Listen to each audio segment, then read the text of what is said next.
Mga kalingap, good morning po. At bakbakan uli sa araw po ng Martis. Andiyan na po si JR. At babaklasin na po yung formas, no? Formas po dito sa beam.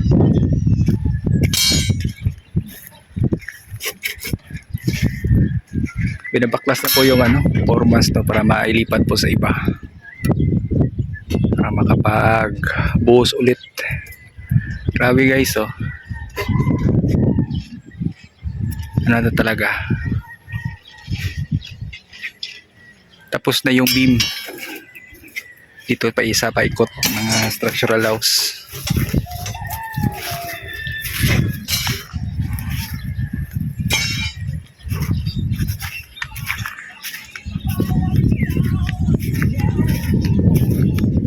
Makinis ah. Matagal-tagal din yan natinggay. Nga isang yan, isang buwan yata. No? Buti na repair pa yung Buti pwede pa ma-repair yung plywood.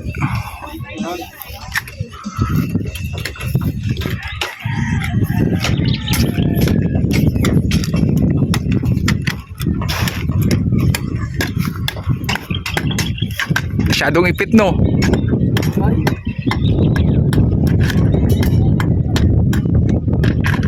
Kasi 1 month 1 month na hindi natanggal yung formas. Dumikit. Yan. Yan na, malapit na. Lapit na matanggal. Ay, grabe yun eh. Sakto talaga yan kasi mainit yung panahon ngayon, ano?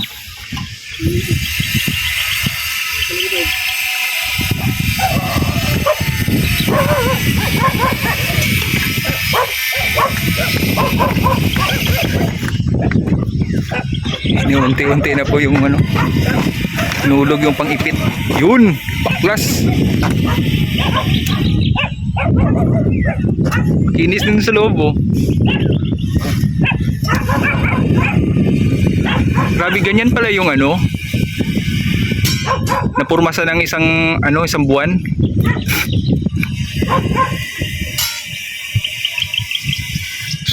Masyadong solid,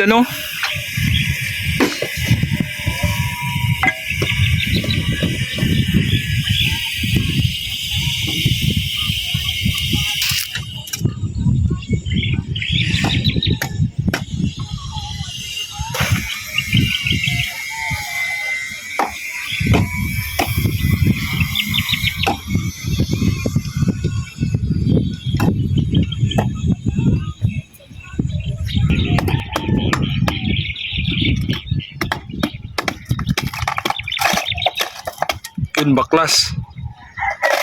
Yan na. Tigas.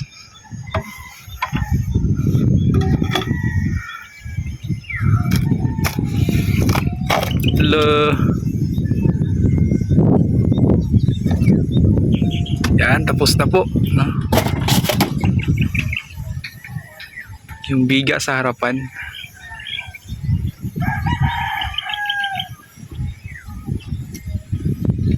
Tapos na po yung pag-bibim sa paikot. Ang kulang na lang doon sa loob. Yan na po yung kulang. Dito po sa sa main door. Yan, lalagyan pa din yan ng C-clamp kagaya nun, no? Diyan na naman yung lalagyan ng formas at bubuhusan.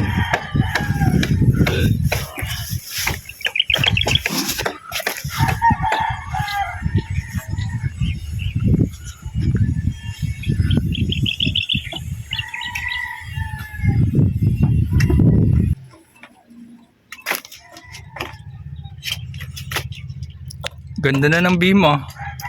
Ito sa kwarto, oh. Lalo na pag matapos na to dito. Yung paikot dito.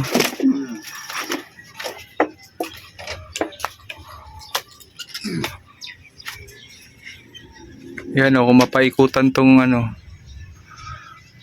siklam, mapaikutan ng porma sa kamabusan. Solid na yan.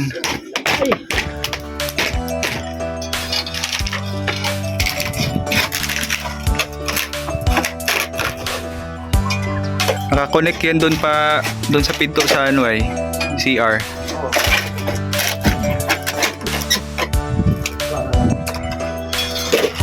Yan na, baklas. May isa pang nakakapit, yun.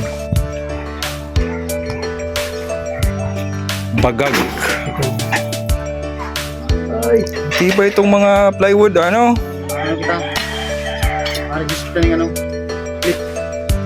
Tuklap lang pero pwede pa rin gamitin. Isang plywood lang po yung dinagdag po natin. Kasi ni-repair kasi yun kahapon dun sa ano ay inside gutter. Yung binili po natin na ano na isang plywood doon natin na ginamit. So kaya na to. Kaya na to pampormas dyan ano. Dyan sa siklam. Ay. Ano ba yan? Gusto mo ba? Isang pahaba. Ay, tanggalin mo doon siya, no? Tapos paliko. Tapos paliko naman. Ay. Daming pang ipit oh. Ano? Anong tanggalin? Ha? Ay, yung aso. Si Uno. Tinilihan namin si Uno. Lipat natin. Kasi para hindi makagala si Uno, tulog oh.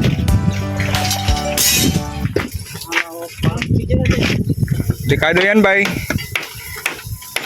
Isang buwan na yan ginawa. Tibay pa rin na pala, no?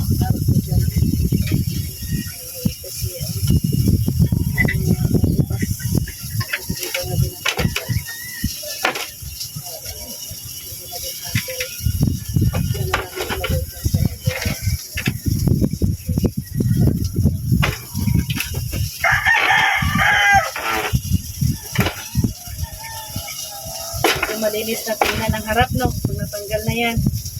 Malinis na yan, tignan dyan. Malinis na. Tsaka makakapasok na din yung magdi-deliver na truck na panambak.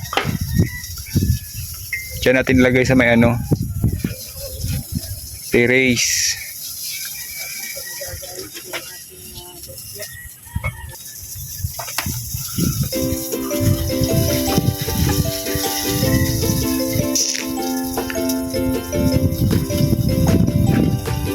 Maayos gagawa talaga oh. Yun. Yun nung talaga yung nag-ano pala dun. Yung dalawang poste na kahoy. 3, 4. 4 na poste lang. Isang baklas. Tulog kaagad lahat. Hulog yung arko bay. Nahulog yung arko.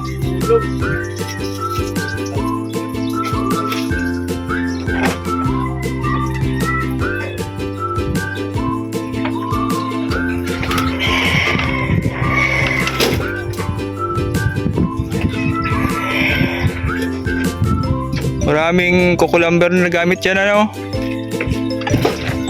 90 pieces na ano, kukulamber ang nagamit dito.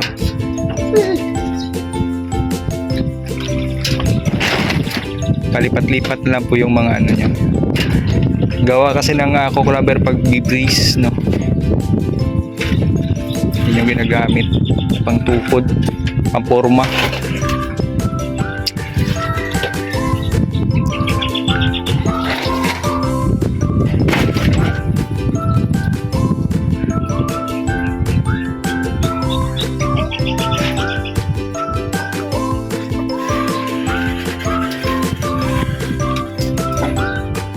Kumbaga, ang lock pala nandun sa taas ano. Isang baklas lang tumba lahat. Galing. May lock. May lock na ginawa.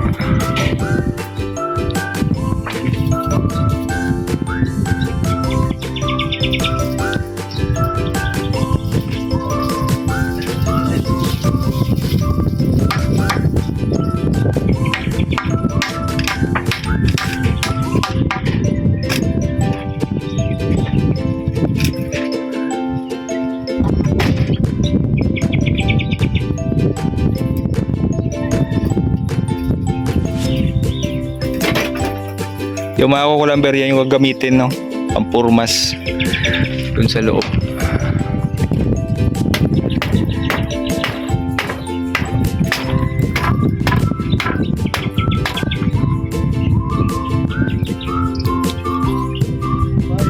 Double purpose din pala yan. Natanggalin lang kukulamber kasi natanggalin lang kukulamber para magpormas saka maano na yan dyan. Maganda na tignan, malinis. Yun lang yung martilyo. Yung may-ari nasa baba, yung martilyo nasa taas.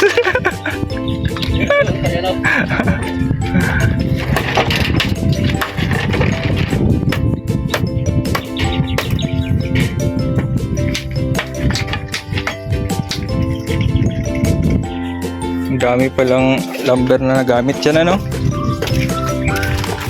Sa terrace. Kailangan talaga ng breeze. Para maitayo tong dito. Arko tsaka beam.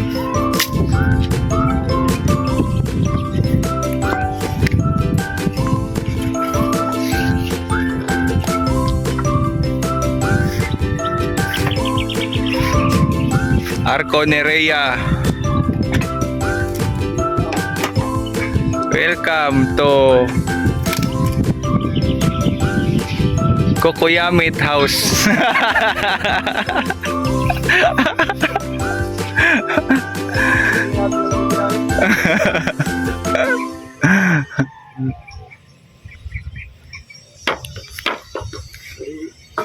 Pag-deliver ka ng pandamping, ito lang pagkatunog. Diyan na. Diyan na yung paparking. Alisin ko to. So, kami dito nga ito. Pero maubos ba niya to pag magpailing na kayo dyan sa taas? Ayun na pagkalat lang ito dito. Dito yan. Ano din yan? Pang septic tank. Pwede dito pang septic tank, oh. Tapos yun yung ipailing natin. Bago yun ay. What? Manin, baka sa taas pati. Ha? Sa taas. You know, kayo yung galing sa dati? Yung bago. Ano yun, baka sa taas pati ay. Ito, pwede ito sa sa septic tank. No? Yan. Pwede na yan.